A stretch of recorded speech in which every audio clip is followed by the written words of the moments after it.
Sungguhnya di antara ibadah yang agung adalah berbaik sangka kepada Allah Subhanahu wa taala.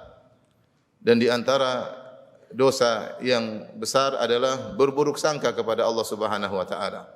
Oleh karenanya Allah Subhanahu wa taala mengadab sebagian orang karena berburuk sangka kepada Allah Subhanahu wa taala. Wa yu'adzibul munafiqina wal munafiqati wal musyrikina wal musyrikati adh-dhannina billahi dhanna saw. Allah mengadab orang-orang lelaki munafik dan wanita-wanita munafiqah, lelaki musyrik dan wanita-wanita musyrikah, adh-dhannina billahi dhanna saw, yang mereka berburuk sangka kepada Allah Subhanahu wa taala.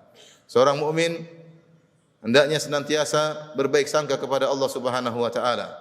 Ibnu Mas'ud radhiyallahu taala anhu pernah berkata, "Walladzi la ilaha ghairuh ma u'tiya 'abdun syai'an khairan min husni dhanni billah."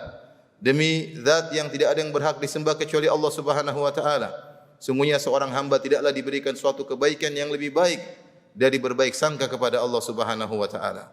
Kemudian beliau bersumpah lagi, "Walladzi la ilaha ghairuhu ma ahsana 'abdun billahi dhannan illa a'tahu Allahu dhannahu wa dzalika bi anna al-khaira bi yadihi." Demi zat yang tidak ada yang berhak disembah kecuali Allah Subhanahu wa taala, tidaklah seorang hamba berbaik sangka kepada Allah kecuali Allah akan berikan persangkaannya tersebut. Allah telah menyatakan hal ini dalam hadis qudsi. Kata Allah Subhanahu wa taala, "Ana 'inda dhanni 'abdi bi." Sungguhnya aku berdasarkan prasangka hambaku kepadaku. "Falyadhunna 'abdi bi ma syaa." Maka hendaknya silakan hambaku berprasangka kepadaku dengan apa yang dia sukai. "In dhanna khairan falahu." Kalau dia berbaik sangka kepadaku, maka baginya kebaikan. "Wa in dhanna syarran falahu." Kalau dia berburuk sangka kepadaku, maka bagi dia adalah keburukan. Kenapa kita berbaik sangka kepada Allah Subhanahu wa taala? Karena Allah adalah zat yang maha baik. Innahu huwal barrur rahim. Sungguhnya Allah adalah zat yang Tuhan yang maha baik dan maha penyayang. Suatu hari ketika Nabi sallallahu alaihi wasallam melihat seorang ibu yang sedang mencari-cari anaknya, kehilangan anaknya, ya, maka tentu ibu tersebut mencari anaknya sambil penuh dengan tangisan.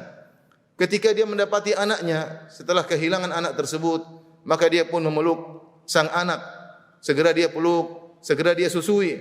Dan ini adalah bentuk kasih sayang yang paling besar di dunia, yaitu kasih sayang seorang ibu kepada anak. Tidak ada yang melebihi kasih sayang seorang ibu terhadap anak. Terlebih lagi ketika dia baru kehilangan anaknya. Terlebih lagi anaknya masih kecil. Setelah dia kehilangan, kemudian dia cari, segera dia dekap anak tersebut, kemudian dia susui anak tersebut. Melihat pemandangan ini, maka Nabi SAW berkata kepada para sahabat yang hadir ketika itu, "Atarawna anna hadhihi taridatan waladaha finnar?" Wahai para sahabatku, menurut kalian apakah ibu ini akan melemparkan anaknya di api? Tentu tidak. Tentu tidak. Tentu tidak ya Rasulullah. Wa hiya taqdiru alla tatrahu. Mana mungkin dia melemparkan anaknya di api? Maka kata Nabi sallallahu alaihi wasallam, "Lallahu arhamu bi ibadihi min hadhihi bi waladiha." Sungguhnya Allah lebih sayang kepada hamba-hambanya daripada ibu ini kepada anaknya. Allah lebih sayang kepada hamba-hambanya daripada ibu ini kepada anaknya. Oleh karenanya seorang harus meyakini akan hal ini. Dan Allah telah mengatakan, "Inna rahmati sabaqat ghadabi." Sungguhnya rahmatku mendahului kemurkaanku.